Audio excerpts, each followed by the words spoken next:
What's up guys, and welcome back to the channel. Now I know it's been a minute since I did a TVD video on my channel. I think it's been like 2 months, but we're back by popular demand, of course. So today we're gonna be ranking every season from the Vampire Diaries. I got this request a couple times in my comments under some of my videos. Some people wanted to know like which season was my favorite, was my least favorite. So I was like, why don't I just tell y'all like my full ranking of all the seasons? This was also very easy for me to do because I rewatched the seasons and the episodes quite a bit, so it's not like I forgot a lot of what happened. So this is actually perfect timing. Anyways, before we get to the video guys, don't forget to like and subscribe, and if you want to check out my TVDU playlist, I'll leave that in the description and you guys can check that out after the video. I couldn't believe this, but I actually had a little bit of trouble like thinking about which one I was gonna put at the top. I was like, I thought I always had this in order. Like I always mentally had like a list of like the seasons, like ranking of the seasons in my head. Nonetheless, we got it together. All right, now coming in at the bottom, this is not shocking, so I'm gonna let you guys know this is not gonna be shocking. Coming in at the bottom is season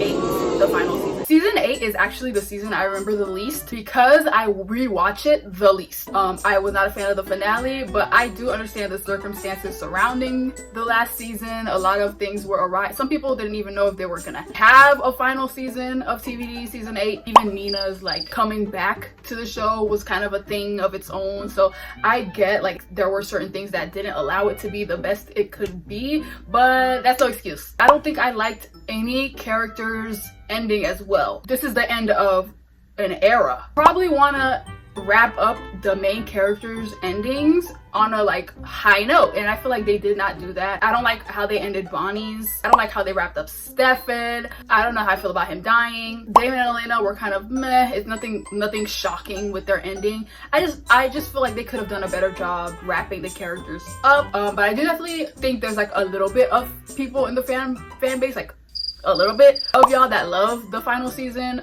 If you're watching this video, let me know in the comments why. I want to know that. All right, now coming up next is season 7. This season I feel like is a season that had the worst villains. Obviously, if you don't remember, the heretics, they were the main villains of this season. If you guys watched my villain ranking, because I did a whole ranking of the TVD villains, I didn't even put the heretics on that list because they were just so bad. They weren't even in the ranking, and I had to put like a little disclaimer at the end of the video because I knew some people were gonna be like, where are they? This season also spawned one of the worst ships in the show to me. Again, if you guys watch my worst ships of TVD, you guys are not surprised at this, but I feel like Steroline, I did not like their ship at all, and season 7 was just like that season for them, and I just did not enjoy their ship. I call them one of the worst ships, but I know that they're one of the most popular ships in the show.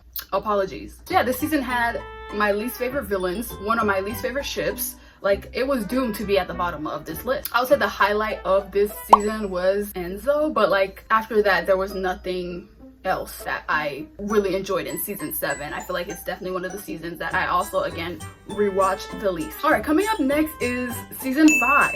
Human Catherine, like seeing her human was a highlight, and Silas as well. Those were two of the things that I vividly remember from season 5 that I enjoyed, like Catherine being human, and just seeing her like that was so interesting to me. That's what I vividly remember that I loved about season 5. Jeremy, I don't really care about his character, so I really wasn't excited when that trailer came out and he was like in like a lot of frames. So yeah, season 5, you're towards the bottom as well. All right, coming up next is season 4. This season was very mid. Looking back, the Cure arc was so nauseating. Like I felt like that arc dragged so long. I got annoyed every time they mentioned the damn Cure. I was so over it. I was like, okay, there were a lot of things wrong with season 4. It just felt so slow. I feel like this is the season Elena reached peak unbearability. Like she was very unbearable in this season. I feel like this was a season where I was completely fed up with her. This was a season that her and Damon were getting most of their development in the show, which was cool. It was a nice thing seeing their development. I always wanted to see how they would be written together, so that was interesting. But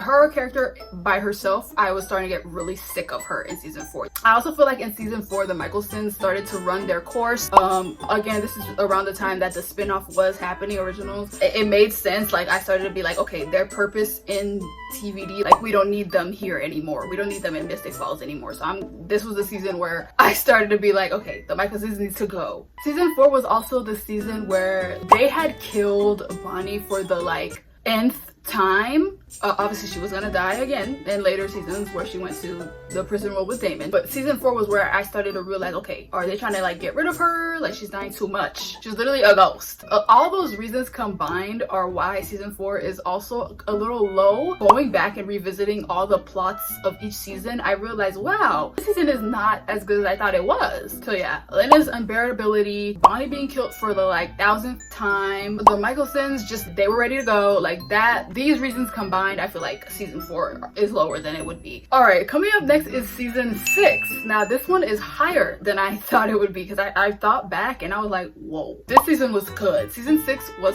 great. It's actually one of the later seasons that I feel like they did really well. It's because one of my favorite villains was in this season. This was a season with Kai, you know, the Gemini Coven, everything was being introduced about him. And this is actually one of the seasons that I feel like they did a good job introducing new characters. Some of the seasons I feel like the new characters felt like they didn't belong, or they were important for a couple episodes and then were slowly getting written down the tubes in a couple episodes. This season is where like they introduced a lot of different witches. Season 6 is very underrated. I feel like more people need to talk about how good it was. For it being like a later season in the franchise, I feel like they did it really, really well. And the reason I love this season is because Elena was in the center of attention. As little as possible, as little as she was still in the show, but she wasn't the focal point at a lot of times in season 6. So that's probably another reason why I enjoyed it as well. But the main reason why I feel like it was like it's this high on my list is because of the villains. Like, the story was done really well. Kai is one of the best characters in the show. It had to be this high. It had to be above season 5 especially. All right, we're in the top 3, so you guys shouldn't be very shocked at the top 3. I feel like these 3 are always at the top of people's lists, but again, let me know what's in your top 3 because it might be different. Coming in at number 3 is season 3. It's not low, but the reason why, I mean, I feel like it's perfectly in line on the list because it's at number 3 and it's season 3. But I feel like this was the season that I began to not like Stefan. I feel like he got really annoying in this season. This was basically like the season they were trying to get him back in town. I don't know if I liked that plot a lot in this season. It just felt very, again, slow. Towards the end of season 3, it got kind of better. That's when he came back. He really wasn't himself, which was interesting to see because he wasn't like cheerful, good guy. He actually had issues that he had to deal with. I feel like, again, season 3, it was quite slow, especially in the beginning. The Michaelsons also carried this season, as they did a lot in the first couple seasons of Vampire Diaries. If it wasn't for them, this season 3 would probably be a little bit lower on this list, but they definitely carried in season 3. Like, this was Klaus's official being in TVD, so that was interesting to see. As the audience, like, I was really excited to see him be in the season, be himself, not in someone else's body like he was in season 2. But yeah, they definitely carried this season. They carried this season to a top 3 spots on this list because it would have been way lower if not for them. All right, coming in at number 2 is season 1. The reason season 1 is not at the top is because of its finale. I feel like season 1 finale was kind of Stefan got kidnapped. They were trying to get him back. It was an okay season finale for the most part, but it definitely wasn't the best. So that's why it's at number 2 and not at number 1. But season 1 is just so classic. Like, it's just classic TV. All the iconic moments come from season 1. Vampires actually felt threatening. They actually felt like a threat in season 1. Like, obviously it's the introduction of the show, so they do the best they can to like show how bad the vampires were in the show. So I just feel like season 1, like, the essence of it was so supernatural. I don't know, it's just a classic. That's why it had to be in the top 3. It wasn't the worst finale of the show, but it definitely could have been better, especially for like your debut of the show. Like, your finale should have been spectacular. I barely remember the finale of season 1, if anything, but overall she's number 2. And coming in at the top spot is season 2. 2. The season I rewatch the most when I'm doing my TV rewatch. Sometimes I just start from season 2 and just go from there. I just feel like season 2 was so good. So many villains were in this season.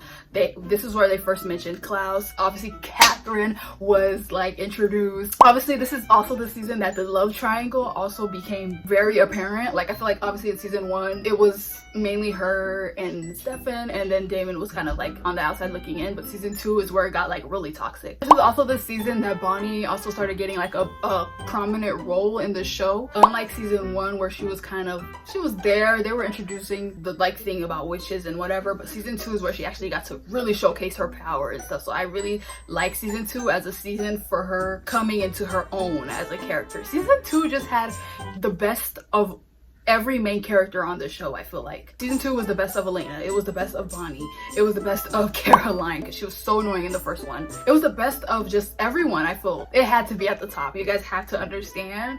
Also, again, the villains, and the finale was amazing. Like it was just all around a good season. Well written, well done, well wrapped up from beginning to end. I don't skip any episodes. Like sometimes in the other seasons when I'm redoing my rewatch, I skip episodes, but season 2 I watched the whole thing 100% all the way through. Because of that, y'all, it had to be at the top. All right guys, so that was me ranking all the seasons from worst to best.